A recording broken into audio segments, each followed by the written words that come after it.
any concerns that Rick and Morty would be hurt by the departure of the show's co-creator Justin Roiland can be officially put to rest. In the lead-up to the show's 7th season, Adult Swim has declined to share who's behind the new voices of Rick, Morty, Mr. Poopy Butthole, and other characters originally voiced by Roiland, but they sound functionally identical and seem equally comfortable delivering the series' biting jabs and meta humor. Hey look, Morty! I'm a leg! A leg, Morty! That comedy is as sharp as ever in the first 2 episodes of Season 7. Season 6 ended with a manic monologue about hunting Rick's nemesis that made it seem like Season 7 would get deep into the show's overarching plot. That quest is barely mentioned in How Poopy Got His Poop Back and The Jarek Trap, which instead offer just a bit of character growth along with absurdist adventures. The writers of Rick and Morty have proven they're more than capable of delivering deeply twisted, complex science fiction plots, so here's hoping for more depth as the season goes on. Still, it's hard to argue with kicking things off with some great standalone installments. Can I ask if you're currently a hologram? Yeah, hold on. How Poopy Got His Poop Back delves into Rick's struggles with meaningful confrontation, but mostly it's a chance to show who Rick is when he's with his friends rather than family, giving a little context to his drinking problem, and showing him being surprisingly thoughtful and responsible. Well, that last one was just for shock value. The episode also provides an opportunity for a bunch of well-done pop culture references, demonstrating Rick's genre savvy. It's a chance for the writers to apply their dark comedy to the relatively mundane, like a version of the verbal abuse and wings chain Dick's Last Resort where the insults cut to the core, and the truly absurd, like a world of anthropomorphic beer cans and bottles that becomes the site of a drinking rampage. Have you been drinking? On a Thursday?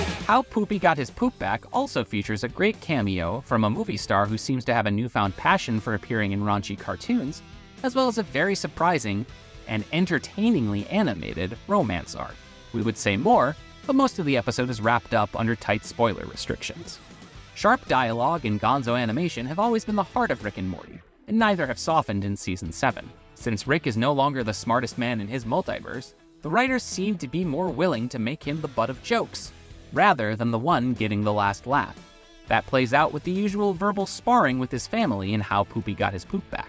It's even more dramatic in The Jarek Trap. Whose car is this? Whose sun visor is this? Where a poorly planned attempt to prove a point and the best efforts of Rick's put-upon garage AI force Rick and Jerry to get to know each other better. It's one of the better cold openings the series has done, combining its classic family sitcom foundation with black humor.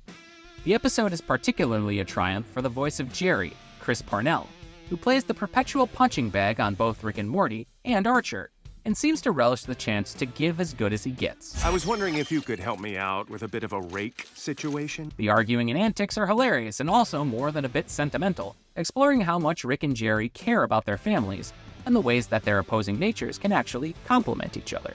Morty is relegated to hanging out with the rest of his family in How Poopy Got His Poop Back, but he has a more prominent role in The Jarek Trap, where he's taken hostage by an alien gang that catches him selling crystals on their turf. Crystals can be anything, but these crystals are drugs, as the episode makes clear to the chagrin of Morty's mom, Beth.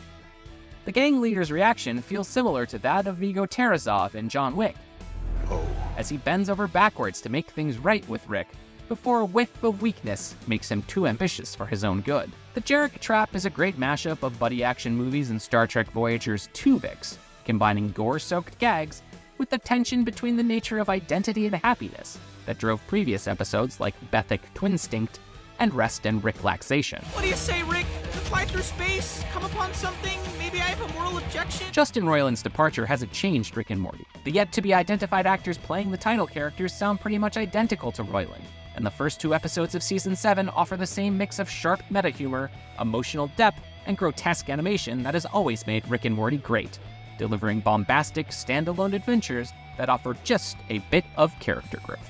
For more TV reviews, check out what we thought of Loki Season 2 and Ahsoka. And for everything else, stick with IGN.